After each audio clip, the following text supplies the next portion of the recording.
Hey everyone, welcome back to our channel. If you're new here, please subscribe. I'd really love that. If you're returning, how you doing?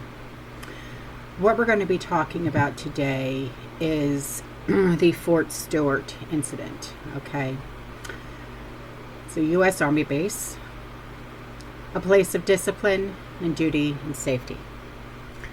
Yesterday, it became a scene of chaos. 5 soldiers were shot at. The alleged shooter, one of their own, Sergeant Cornelius Radford. This isn't just a tragedy, it's a warning that something is deeply broken. Please pray for the victims. Now, the Fort Stewart shooter, who is now in custody, is 28 years old, Army Sergeant Cornelius Radford. He's an automated logistics sergeant with the 2nd Brigade combat team. He has never been deployed to combat. He did not use a military weapon. He used a personal handgun. A motive was not immediately clear. Now, Sergeant Radford opened fire near the 2nd Armored Brigade area of the base, leading to an immediate lockdown of the base and the surrounding facilities. Fellow soldiers tackled him without hesitation. All 5 of the soldiers are now in stable condition. 3 underwent surgery. Now, we could only hope that the book is thrown at this monster, and he will serve life at Leavenworth. But I'll go on. Brigadier General John Lubas has confirmed that Cornelius Radford is the shooter. There is no punishment severe enough for a man who turned his weapon on the people that he served alongside with. I have some coverage that I'm going to share with you so you can see and hear what's going on. Good afternoon, ladies and gentlemen, and thank you for joining us. This morning, shortly before 11 o'clock, an active duty soldier assigned to Fort Stewart, Georgia, shot and wounded 5 of his fellow soldiers here on Fort Stewart. Thankfully, all are in stable condition and all are expected to recover. The alleged shooter is in custody. We have reestablished security. I have lifted all lockdown measures on Fort Stewart, and there is currently no threat to the local community. I'd like to recognize and thank our Army law enforcement and medical personnel and our partners from local, state, and federal law enforcement and emergency services for their quick response and support. I would also like to thank the brave soldiers who immediately intervened and subdued the shooter. These soldiers, without a doubt, prevented further casualties. Our wounded soldiers were initially evacuated to Wynn Army Community Hospital right here on Fort Stewart. All arrived in stable condition, and 3 of the 5 required surgical intervention. 2 have been transported to Memorial Hospital in Savannah, Georgia for additional care.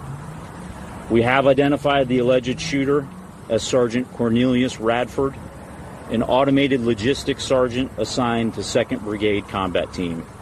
Sergeant Radford has not previously deployed to combat.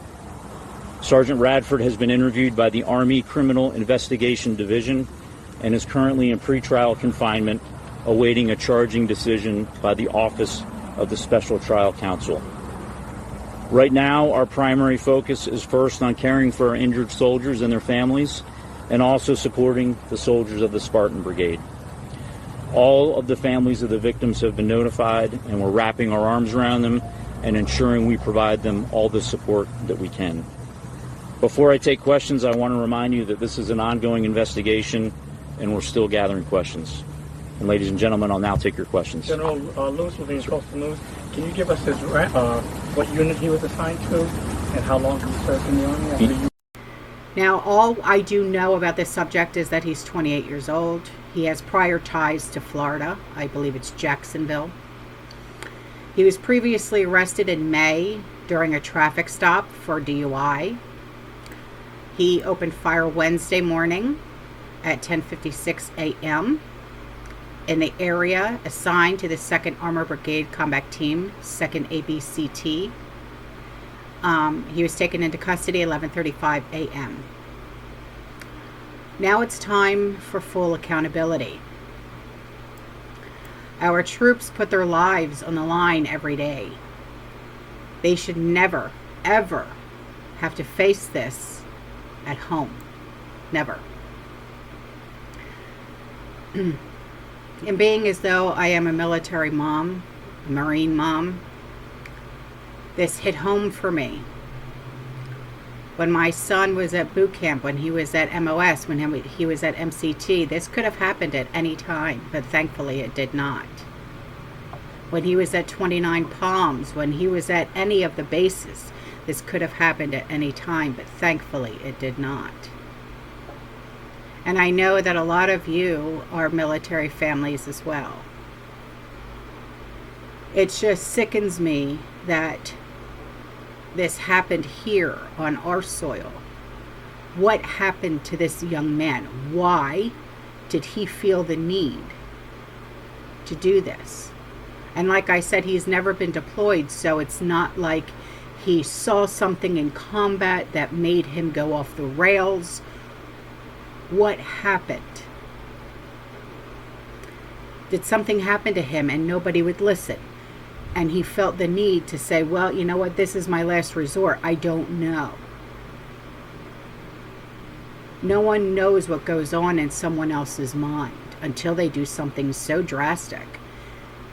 And then we sit back and say, I wonder why. I guess we'll never know the true reason because it's not like he'll ever really truly come clean.